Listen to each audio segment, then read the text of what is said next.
Welcome back to Real Life Reviews, and in this review we're going to take a look at compression socks, and we're going to look at compression socks that are active or performance. That's ones that predominantly we want to wear whilst we're training or competing. We're going to look at them in terms of running, we're going to look at them in terms of cycling, we'll mention recovery, but more importantly for a lot of you out there, we're going to look at cycling and running and wearing them particularly in longer course triathlons. All the compression socks that we feature on this video can be bought through our affiliates, and there's a link to Wiggle, who supply all of them actually, in the description down below, and there will also be a link at the end of this video to our website where we have a number of other affiliates as well as Wiggle, and you can shop around and hunt for the best deal on these socks. The great thing about those links, from our point of view, is if you go through the link, Real Life Reviews just gets a tiny little proportion of what you spend. It doesn't cost you any more, and in fact you can get some great deals by using those links and discount codes, etc. Now, all the socks we're looking at today, I've tried to get a fair comparison. So we're looking at socks in the £25 to £35 UK range, cost-wise, and socks that basically claim to do the same thing. The socks we've got to look at, we have the CEP Run Compression socks 2.0. We have, here we go, we have the Skins, Skins Essential Active Compression socks. We have the Hilly Marathon Fresh compression sock, and we also have the 2XU or 2XU, depending on your preference, the 2XU compression performance socks. Now, what's really important about all these socks is, and for that matter all compression wear, is that you get the right size. There's arguably one sock missing within this price range and what we're looking at, and that's Compress Sport. And simply the reason it's missing is I just could not get hold of a pair in the right size, so it wouldn't have been fair for me to compare those with these. That aside, let's get on with it. I will just look at, to start with, the packaging, because first impressions are quite important, and it's great for me to sit here and say I don't care about the packaging, in the sense that if it's not massively impressive, good, I'm thinking about the environment, and I'd rather it almost came in a nothing bag that biodegrades very quickly. However, first impressions do count. So, the Hilly comes in a nice box, fine, excellent. The 2XU or 2XU comes in a very, very well thought out, clever little box with information on it. Possibly the most impressive packaging. Closely followed by the CEP, which is a very neat opening up design. Well done, CEP. And the least impressive packaging wise, but it might impress you most in terms of the material it's using, is the Skins, which comes in a plastic sock wrapped with just a little cardboard hanger.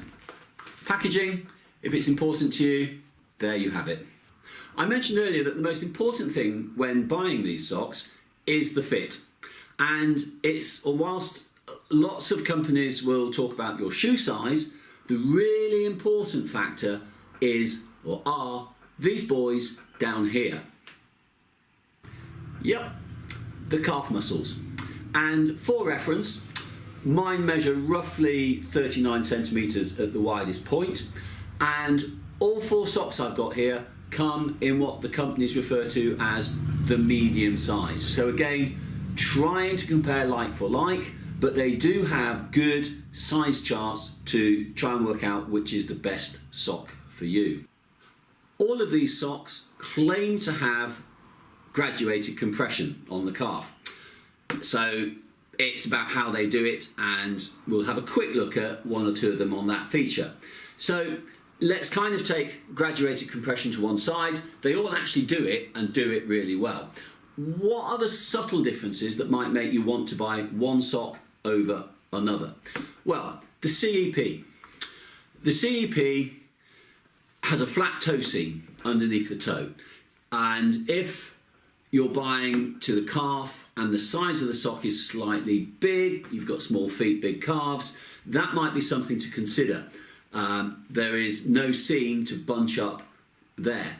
The other is that on testing, and that's both cycling and running, I found the heat management of these in warm weather to be a little bit better than the other socks. Now, of course, everything's relative and this is very subjective because the weather could have been slightly hotter, etc., etc. But I did find the heat management of the CEPs a little bit better than the other socks. Moving on, the skins, and actually I've got a pair that aren't black, so they kind of look a little bit sort of nattier, a bit more trendy. I found these to be a massive all-rounder, probably the most comfortable straight out of all of the socks. Not necessarily the very best at anything, but a really good all-round sock. Its graduations, or the graduated part in the calf, comes from partly that it's got vertical seaming on the outside and it's got normal weave around the middle, which gives it a little bit of that graduation. The CEP, on the other hand, is more of a bobble weave. It does have vertical weaving on the sides, but the vertical weaving is much further round and nearer the shin, nearer the tibia and off the gastrocnemius or the calf muscle. So graduations on the skins, etc.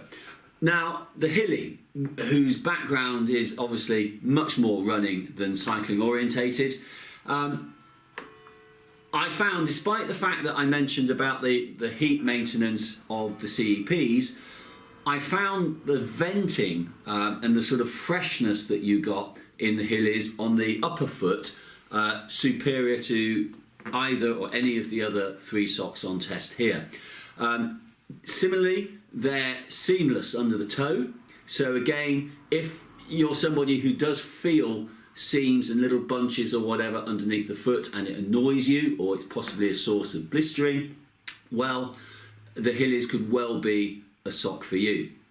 And then, and before we go off the Hillies, their graduations on the calf are all vertical. So vertical alignment for all of the graduations on the Hilly. Moving then on to the 2XU or 2 times U. The 2XU is possibly the stronger of the socks. Now, you could argue that maybe the sizing of the sock is slightly different to the other three, but I found this the stronger sock. It's another sock that works its graduations through vertical seaming on the calf muscle, on the gastrocnemius, and I very much got the impression that this was a sock that would suit, well, it certainly did suit me for longer rides and longer runs. So what's the testing involved? And it's taken quite a while. It's taken a few months to get through all of these pairs of socks doing what I want to do with them. And that is, they've done some pretty decent cycle rides over distance. They've done some sprint work. They've done hill work. They've been running. And again, we've done some quite long distance running. We've done some good trail running. We've hit some hills and tried to give them a really good workout in that area as well. I've also, with all of these, done some pretty significant brick sessions. So not just a quick cycle and a little jog, but a decent cycle, certainly in excess of 35 miles, 40, 45 miles, and then a decent run. So again, nice run out my back door around the local reservoir, 7.7 miles. So a 35, 37 mile loop followed by that run to get a real feel of how these perform over a period of time stroke distance. Now, a consideration for many of you is going to be the wearing and putting on of these socks, because if you're like me, the reason I wanted to investigate these was looking at longer distance, Ironman and half Ironman, of having a compression sock that after the swim I could put on using the cycle and using the run. And that's kind of the background and basis to this review. So what I'm going to actually rank now is heading in that direction. But what I would say is there is an alternative to this, and that is calf guards, which you can wear under your wetsuit in the swim and then just put on your preferred running sock in transition, which potentially will be quicker, because these by definition are going to be quite hard and slow to put on carefully. And something that has come up in a number of forums with pretty much every compression sock is people who rip them trying to get them on quickly, and coming out of the swim when your feet and legs are still damp, that's going to exacerbate the problem. So there's a maybe, maybe not, and I've got a calf guard video coming up fairly soon. However, let's look at what we've got here. Best for cycling. Best for cycling in my book is or are the CEP socks. And in particular, I was impressed with them climbing out of the saddle, and just the feel they gave me. Out of all the 4 socks, I felt most comfortable, and I felt they were giving me the best effect on the cycle. Best for running, the Hilly. No question about that, really. Although I say no question, they're all very good. But the Hilly, best for running. All day wear. If it's something you're getting little niggles in the calf muscles, you want some compression, you go to work, you're going shopping, and it's an all day wear sock, then I would go for the Skins. And that might be a suggestion that they're not quite as tight as the other 3 pairs, but Skins for all day work. Best for pure recovery. So if you've not worn them for the run and you want to put a pair of these on, I'm back to the CEPs. The CEPs, again, and it probably harks back to my comment about climbing and being out of the saddle on the bike, they do feel like they're giving you that slightly more compression. There's one I've missed off here so far, and basically if I were to rank these socks in order, this sock has come second in all categories, and the 2XU, 2 times U, is my best all-round sock. It covers all the bases and covers them really well. And I would go as far as to say that for long course triathlon, this is the sock for me. So if I were to pick a favourite, the 2XU is going to do all the jobs. I have obviously been out and bought them all. None of these have been given to me by the company, and I will still wear all of them. This is very subjective, I appreciate, and they're all very, very good socks. So best for cycling, best for running, all day wear, recovery, and total all round with a 2 times U, 2XU. If you've liked the video, please do give it a like and share. If you want to buy any of these socks, well, there is a link to Wiggle in the description down below. Also, click on our website, any of our affiliates on there, try and get a good deal through them. If you haven't yet subscribed, round picture down there. And summer's here in the UK now, so video on the Sol Invictus sunglasses up there, or how to set a brick session on your Garmin 925 935. Thanks for watching.